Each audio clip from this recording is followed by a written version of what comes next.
айтып отырмыз ғой, мысалға адамдарда сондай бизнес сана дейді. Мысалға бай ойлы адамдардың санасы мен кедей ойлы адамдардың санасы деген екіге бөлінеді. Ол қазірде де көптеп айтылып жатыр. Өйткені мына адамның миындағы болып жатқан барлық құбылыстардың барлығы сырттан келетін ақпараттардың барлығын қабылдауына жарамды болу қажет. Мысалға біз кез келген ұялы телефонды, кез келген компьютерді алып қарайтын болсақ, оның ішінде өзінің бір программасы бар.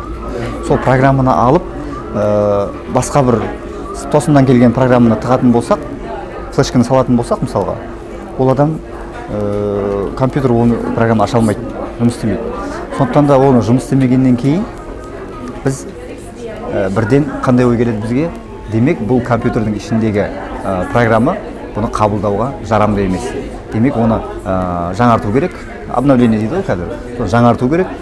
Сосын жаңартылған, жаңадан алып келген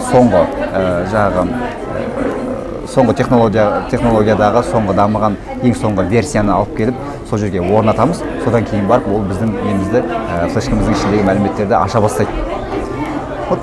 Сол болғаннан кейін адамның да ойы сондай, адамның да миындағы тұрған бағдарлама да сондай. Сондықтан да ол қанша жерден кәсіп істеймін десе де, қанша жерден бір нәрсені алып кетемін десе де, қанша жерден өзінің идеясын жүзеге асырамын десе де, өзінің миындағы оны жүзеге асыратын бағдарламасы кәсіпкерлік болмағаннан кейін ол жерге ешқандай жүзеге аспай қалады.